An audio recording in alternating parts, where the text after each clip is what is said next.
আসসালামু আলাইকুম, কেমন আছেন গাইজ? সবাই আশা করি ভালো আছেন। আমি সাজ্জাদুল ইসলাম, আছি সার্বিয়া থেকে। আমার ইউটিউব চ্যানেলে আপনাদের সবাইকে স্বাগতম। আজকের এই ভিডিওটা হতে যাচ্ছে অনেক ইন্টারেস্টিং। ভিডিওতে আমি শেয়ার করব আমার সাথে শাকিল ভাই কিভাবে সার্বিয়াতে আসছে এবং বর্তমানে তিনি সার্বিয়াতে কেমন আছেন, তার কতদিন লাগছে সার্বিয়াতে আসতে, সমস্ত কিছু শেয়ার করব। ভিডিওটা অনেক ইনফরমেটিভ হতে যাচ্ছে। সবাই ভিডিওটা শুরু থেকে শেষ পর্যন্ত দেখতে থাকবেন। আসসালামু আলাইকুম শাকিল ভাই, কেমন আছেন? ওয়ালাইকুম আসসালাম। আলহামদুলিল্লাহ ভালো আছি ভাই। আপনি কেমন আছেন? আলহামদুলিল্লাহ ভাই, আমিও ভালো আছি। তো শাকিল ভাই, আপনি তো এখন বর্তমানে সার্বিয়াতে আছেন। জি ভাই, আমি বর্তমানে সার্বিয়াতে আছি। আচ্ছা, আপনি সার্বিয়াতে আসতে হচ্ছে কতদিন সময় লেগেছে? ইভেন হচ্ছে আপনি সার্বিয়াতে কিভাবে আসলেন, এখন আসার পর আপনি কেমন আছেন, বর্তমানে আপনার যে লাইফ স্টোরি হচ্ছে আমি আমার দর্শকের সামনে হচ্ছে আপনি উপস্থাপন করবেন। জি, আসসালামু আলাইকুম। আমি শাকিল, সার্বিয়া থেকে। আমার দেশের বাড়ি গাজীপুর। আমি সার্বিয়াতে আসছি 25 সালের জুলাই মাসে। তো আমি প্রথমে রোমানিয়ার জন্য জমা করছিলাম, তো রোমানিয়া হয় নাই। তারপরে চিন্তা করলাম যে সার্বিয়ার জন্য করি। আচ্ছা, আপনি রোমানিয়াতে হচ্ছে কত সালে ফাইল জমা করছিলেন? 23 সালে। আচ্ছা, 2023 সালে। 2023 সালে। তারপর?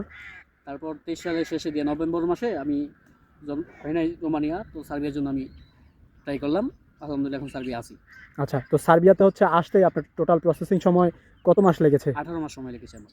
টোটাল 18 মাস। 18 মাস। তো ভাই, আপনার দেশের বাড়ি? দেশের বাড়ি আমার গাজীপুর। গাজীপুর। এখন বর্তমানে আপনি সার্বিয়াতে কোন কোম্পানিতে আসছেন? শুরুতে হচ্ছে কিভাবে আসছেন, কিভাবে ছিলেন, এখন বর্তমানে কেমন আছেন, সমস্ত হচ্ছে বিষয়গুলো হচ্ছে বলবেন। আমি সার্বিয়াতে আসছিলাম, আমার কোম্পানির নাম ছিল রাসলো গ্রাঞ্জাটো। ওকে। তো ওই কোম্পানিতে আসছি, কোম্পানির এখন ব্লক আছে। তো আমি কোম্পানি সাপ্লাই কোম্পানি ছিল।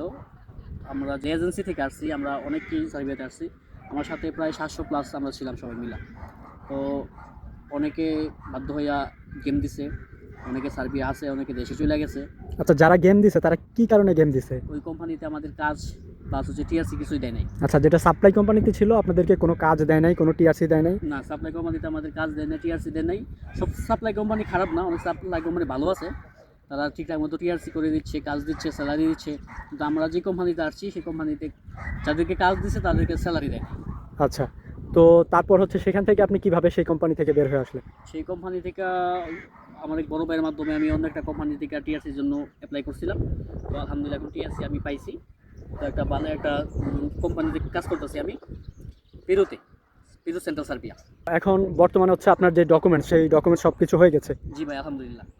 তো সর্বোপরি হচ্ছে আপনি বলবেন, এখন যারা হচ্ছে অনেক ভাই ব্রাদার তো হচ্ছে আমাদের বাংলাদেশ থেকে সার্বিয়াতে আসতে চায়, তো যারা নতুন করে সার্বিয়ার জন্য ফাইল জমা দিতে চায়, তারা হচ্ছে ফাইল জমা দিলে কি তাদের কি আসার কোনো আছে কিনা, বা হচ্ছে বর্তমানে সার্বিয়ার ভিসা রেশিও কেমন, বা আসলে হচ্ছে তারা কেমন সুযোগ সুবিধা পাবে, তাদের উদ্দেশ্যে কিছু বলেন। যারা নতুন করে সার্বিয়া নিয়ে চিন্তা ভাবনা করতেছেন বা আসতে যাচ্ছেন বা জমা দিচ্ছেন, অপেক্ষা করেন। আমি নিজে 18 মাস পরে ভিসা পাইছি।